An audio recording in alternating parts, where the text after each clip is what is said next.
here to show support. As a abusator, and I just point that out because the support, our leadership, our elected officials in the community really means a lot to our officers, and we really do appreciate the support that they show. Open up for. We can just kind of start off. You know, it's been a year without him. We've done so many stories on him and the impact that he's had on the community and on the different organizations that he was involved with. Kind of tell me how it's been, you know, not being able to have him for this past year. Challenging. It's been a long year. It feels like it's been 5 years just in the past year. Sergeant Nix was a very special individual. He had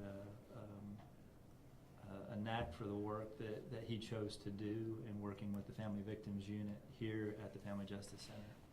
And what we have seen and what we always knew that there were going to be big shoes to fill is the challenge in doing that. And I think what we've realized, and Catherine can speak to, is I don't know that we have one person that can fill those shoes here, and we've had to lean on multiple people to really do the work that he did in the community and his role. So it's been challenging, and you know, we knew coming up on the anniversary of his death that it was going to bring up some emotions, and just want the community to know how we appreciate the support over this past year and helping the department grieve and get through this process. How big of an impact did he have on the Family Justice Center? So Sergeant Nix served here for the past 6 years, and it's interesting. It's like he worked here from day one. Even though he wasn't here on day one, he had such a large presence and such passion for supporting victims of domestic violence and vulnerable members of our community. He had a loud voice, and he would get fired up. Sometimes he would literally turn red in the face, and he was fired up for the right things. He always went above and beyond to support those who were hurting, but also to mentor detectives in his unit. He was known here in Greensboro, but one of the most remarkable things is that he was known across the nation for his leadership and how law enforcement should partner with family justice centers and community-based agencies to really move the needle forward in how we protect the vulnerable and hold those who do harm accountable. Because that's an important part of this work. It's about safety and protecting others, and part of that safety is offender accountability, which he really believed in. And I know, Chief, you mentioned these are huge shoes to fill, and it's definitely been a challenge. And Catherine, just days after this happened last year, I remember you saying just the impact that he had, but you need to, you know, put on your jackets and keep that work moving forward. How have you both found the strength to keep this work moving forward in the past year? I would say Dale would expect it. I mean, I never once saw a day where he was sitting in his office doing nothing. And I think when we step into action each and every day at the Family Justice Center, that's stepping into what Dale would call us to do. I mean, I've seen that in his team. I've seen that in our partnership. And we really work as a family here, and I think that's a unique component of our work at the Family Justice Center and our partnership with Greensboro Police Department. But that family, shoulder to shoulder, side by side effort has really been those key strategies to get to the next day and the next day and the next day. Yeah, I'll just follow up on that. I think that's that was the expectation from Sergeant Nix, is that obviously we would continue moving forward. And as a department and officers, they will, you know, want to honor his service, and I think that's how they've done that. They've taken his passion for the work, and knowing that it needed to continue on, and we have officers that are continuing the work and continuing to honor him by the way that they do that work. That was kind of close to my question. I know that he would have been preparing for the day he wasn't here, whether it was retirement or something else. How did he prepare others around him for that, and how has it worked out this past year? I think Sergeant Nix was a phenomenal leader, and he really led by example. It didn't take very long being around him to understand how he was, how he policed. And what was unique about Sergeant Nix is that he really grew over his career to understand the role of compassion and how to connect with victims, how to help them in the process, but he was still a cop. And he still wanted to make sure that those who did harm were held accountable, and that he could play his role in both of those aspects. He was phenomenal about making sure justice was going to be served, but never losing that eye to the victims he was serving. And that's not something every officer has. Sometimes we get focused on locking up the bad guys, and that's what we want to do, and that's what we're out here. And but he really had an ability to connect with both aspects of work. Chief, if I may ask, you talk about the compassion of Sergeant Nix. Would it be accurate to say that compassion has motivated, has rubbed off onto your officers even more so than it may have in the past to, do their job to connect with this community and be excellent in the name and legacy of Sergeant Dale Nix? Yeah, absolutely. I think there's a lot of officers at this department who never got to work with Sergeant Nix, who never got to see his talent and his ability to connect with the community.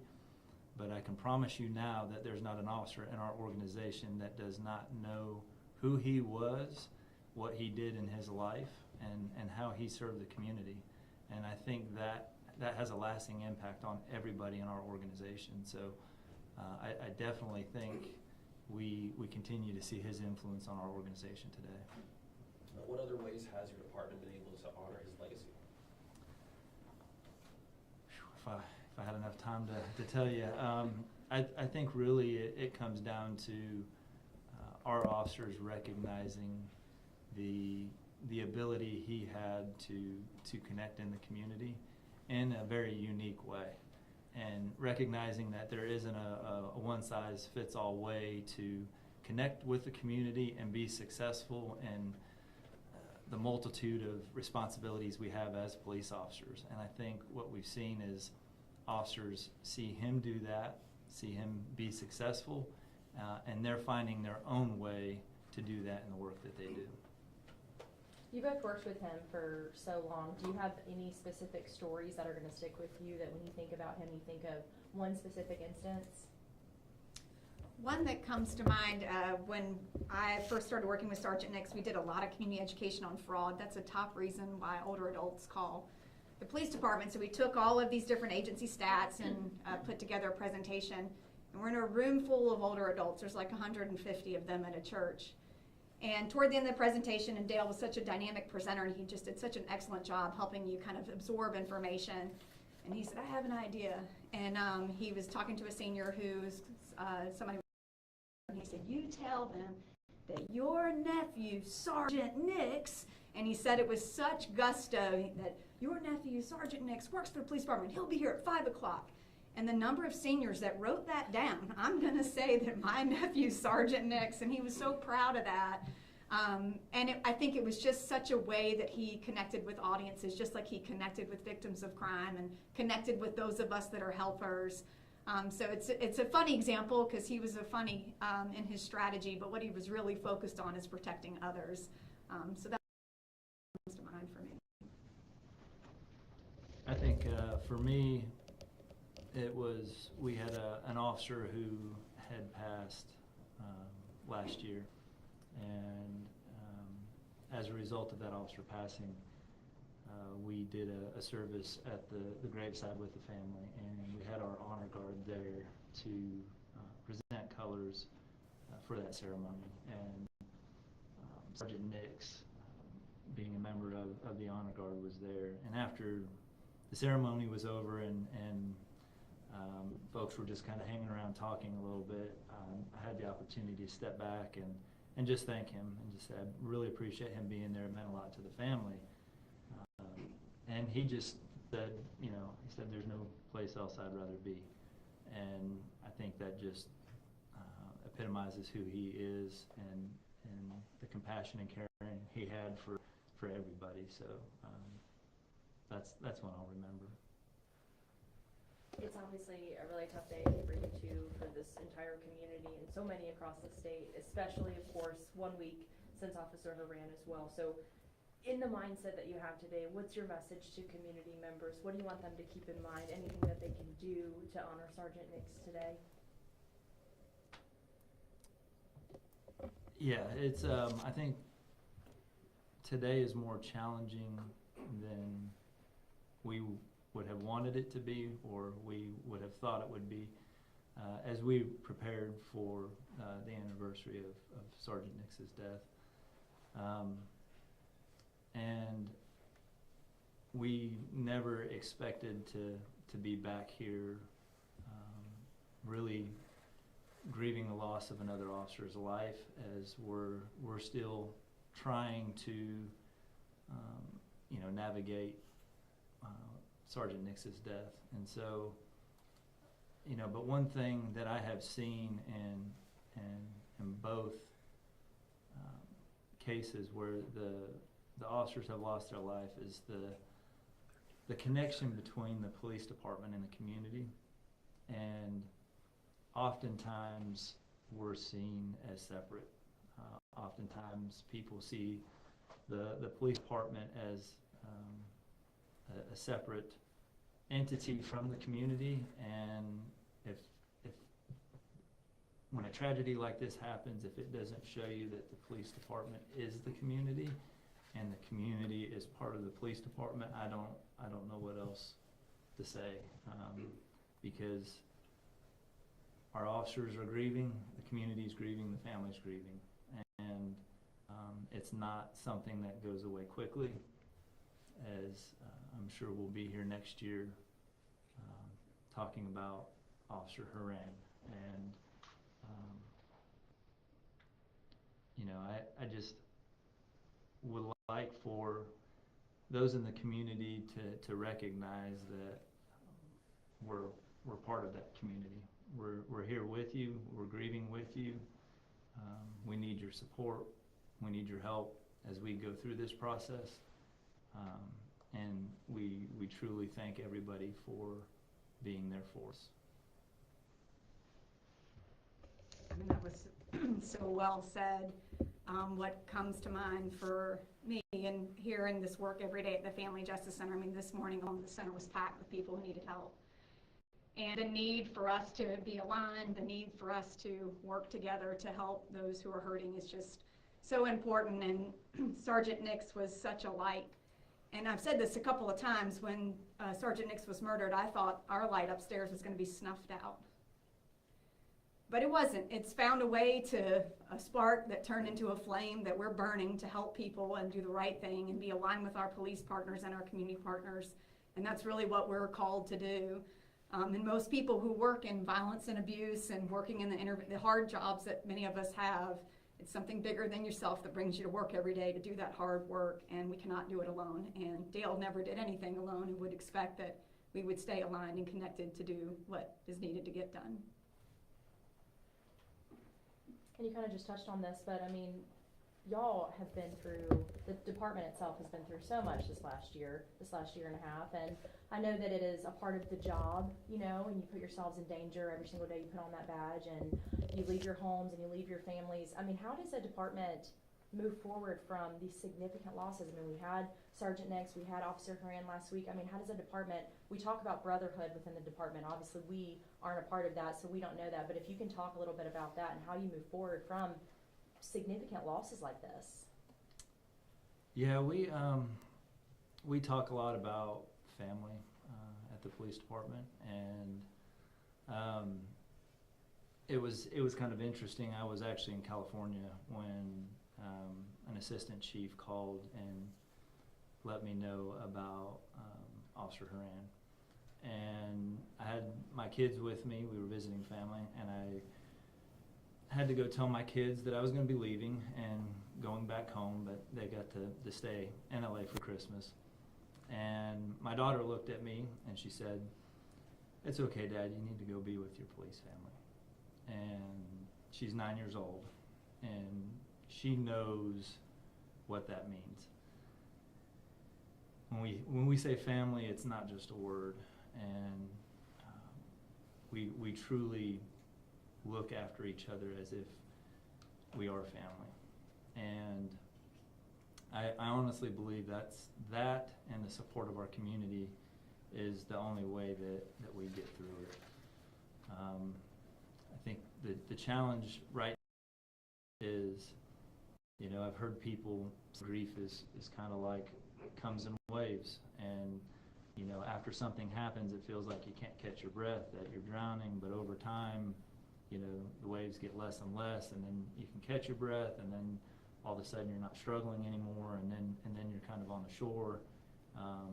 And I felt we as an organization in the community had gotten to a point where we were doing better after Sergeant Nix, and then to have those waves come crashing again with Officer Horan is a challenge. But I truly believe the only way we get past that is supporting each other as a family, and being willing to surrender a little bit to the community and let the community know we need their support.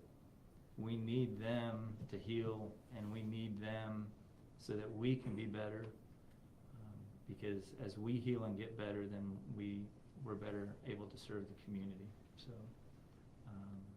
I wish it was a short process. Unfortunately, we know all too well it isn't.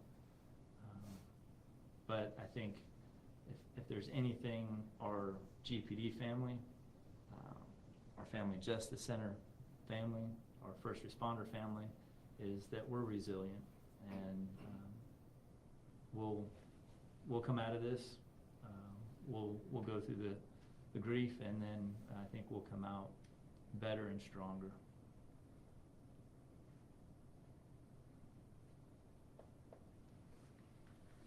Any other questions?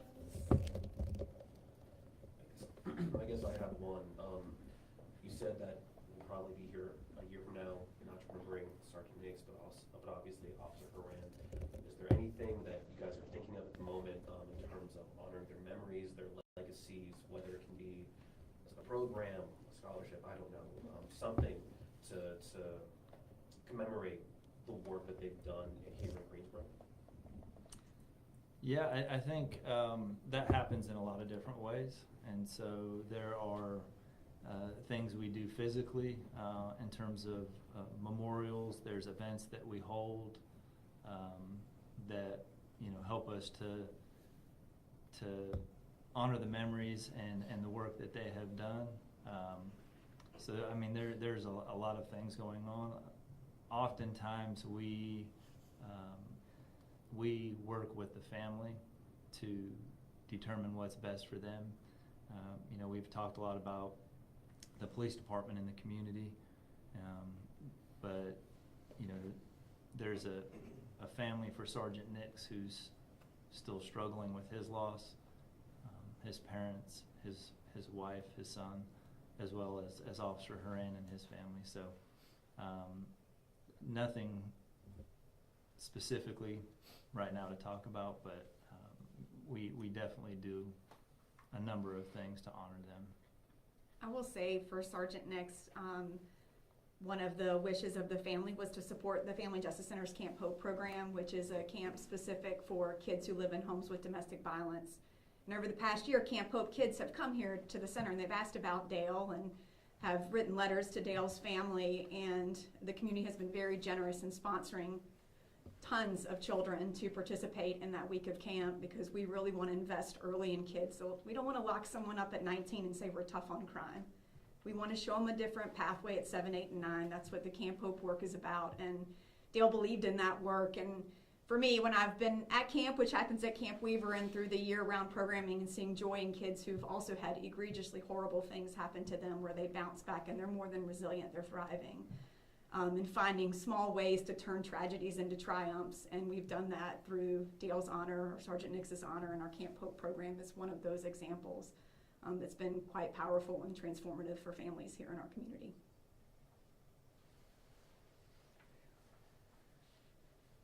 If there are no more questions, I think Catherine has a wall that she can show you for some B-roll footage that honors Sergeant Nix.